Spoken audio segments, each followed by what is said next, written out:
Going. May I now request the guest of honor of today's function, Dr. Vishwapati Trivedi, Secretary to Government of India, Ministry of Shipping, to address the gathering. Sir.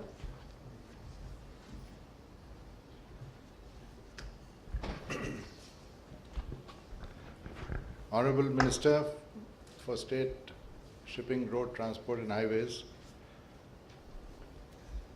Mr. Jose Irigoyen, Director Transport World Bank, Shri Amitabh Verma, Chairman IWI, Shri C.B. Singh, Advisor IWT, Ministry of Shipping, Ambassador Stolenga from Dutch Embassy, and distinguished colleagues and distinguished guests. The current government started its emphasis on the waterways by making a statement through the budget speech of the finance minister, where it was declared that there would be a Jal Vikas Marg and the other developments in the waterways.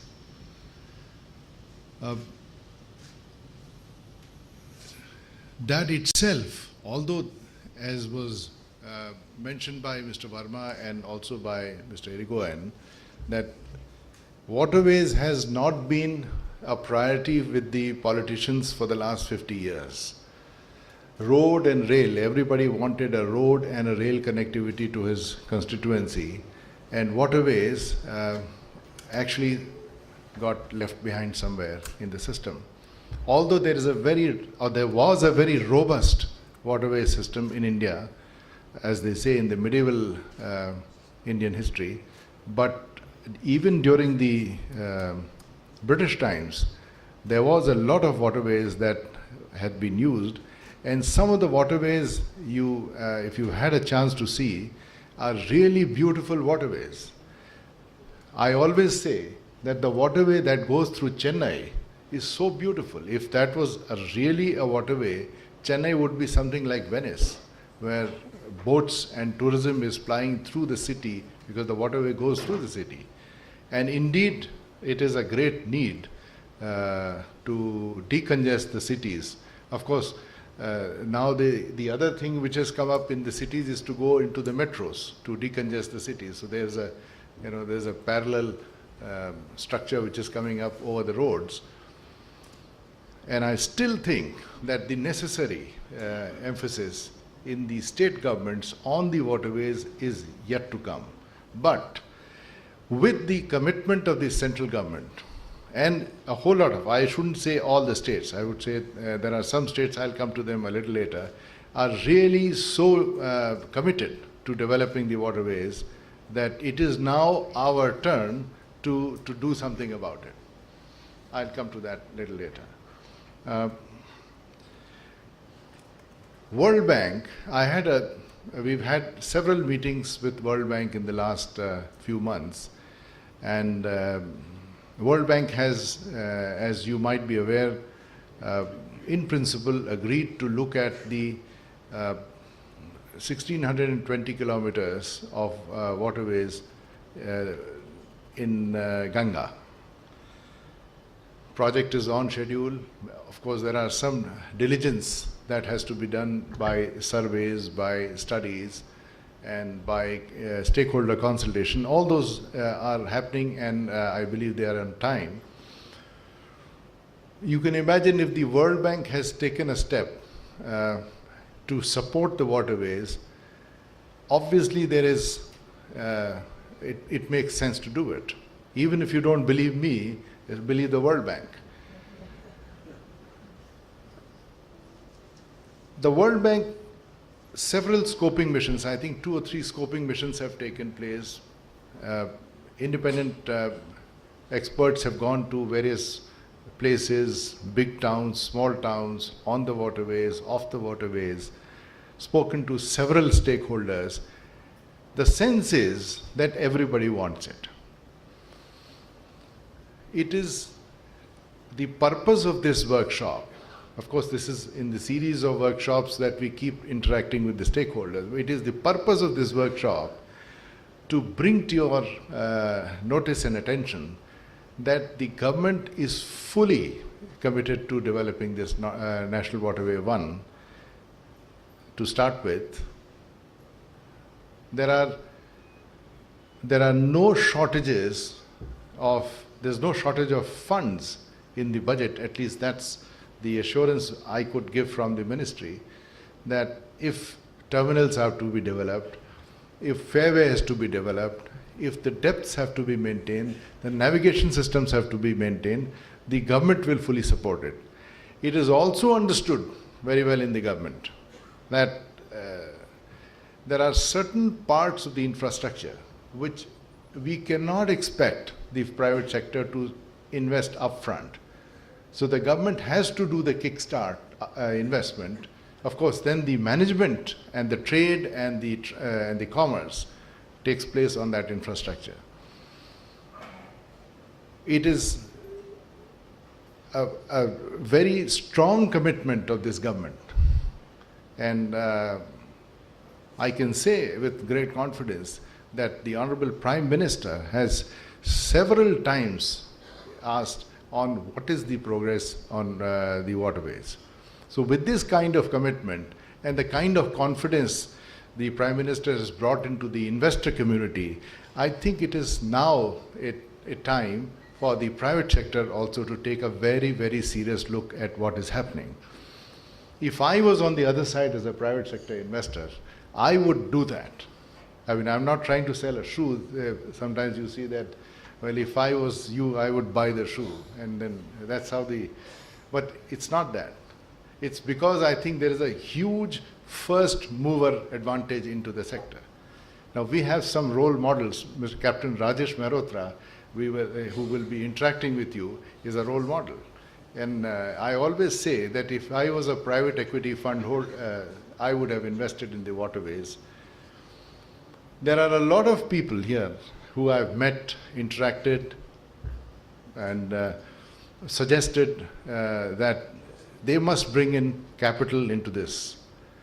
Today it may be easy, but tomorrow it may be difficult, because strategic locations will be gone, or the government would have invested and then government will do it in its own way. But believe me, this is the time to do it. And the commitment from the government, as Mr. Irigoyen also said, that he's very happy to see that we have a full proposal now. What Mr. Khare presented here is probably 5 pages of a 600-page study. Every terminal which has, there is a primary hinterland, there is a secondary hinterland, and there is the tertiary hinterland. All this has been done by a full body study of the primary hinterland. That means the revenue districts lying along the waterways, the kind of trade that takes place, the commodities that get traded, and the kind of switch that is expected on the basis of an assumed elasticity of switch has been done by the rights.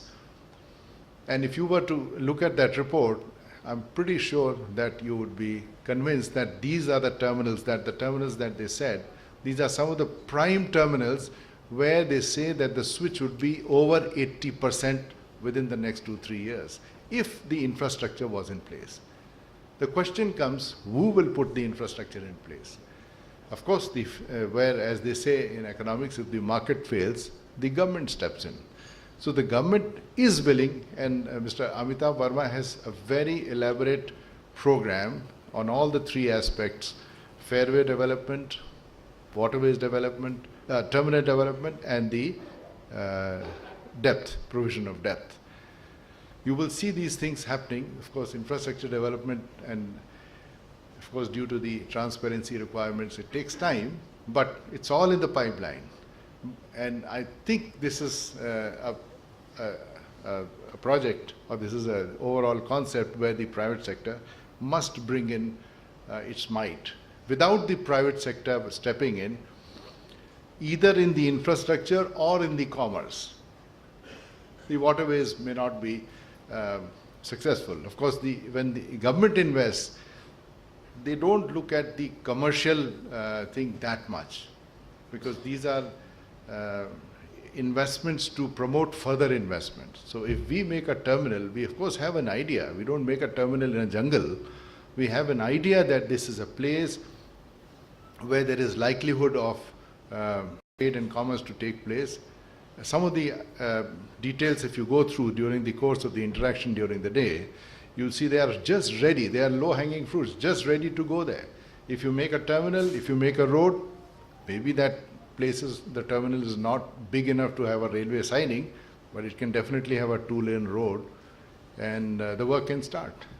There are several terminals which are already available, and I've seen that there is a lot of demand from certain sectors in certain waterways where people are so keen that sometimes it's embarrassing for me, and I'm sure for the chairman, that we are not able to catch up with the private sector push on the matter. For example, the Talcher, the Brahmani River in Odisha. Talcher is a big coal manufacturing place. The coal needs evacuation to be taken on the west coast through coastal shipping. Today it is done by roads, and in my earlier assignment as Secretary of the Mining Ministry, I could see that the roads were so choked that Odisha government had to put in a regulation that only 1,000 trucks will go over this for a day, and there would be lines of thousands of trucks. It's so bad. People who have not seen that side will not be able to imagine what we are saying. Hence, there is a huge requirement for an alternate mode of transportation. And this is the time to do it, because this is the time when we feel the need, and the cost is so high. I'm not talking only about diesel cost. I'm not talking about environment cost. I'm just talking about wasteful cost for waiting. A truck is just waiting. Millions of rupees worth of coal is just stuck in the traffic. That kind of cost. Having said that, let me also bring to your attention that it's not that we stop at the national waterways. All national waterways somehow or the other are connected to a port, because they end into a sea or an ocean. The government has floated a very active scheme for coastal shipping. Yesterday, when I was reviewing my own progress as to what I have done in the last 2 years, I could see to my satisfaction that all that needed to be done for coastal shipping, at least from the ministry side, we have done. There is a lot more that has to be done, but that involves a lot of interministerial consultation. There are taxation issues, there are environment issues that would be pursued further to take them to a logical conclusion. Thank you so much. Thank you so much, sir, for your encouraging words. Now, may I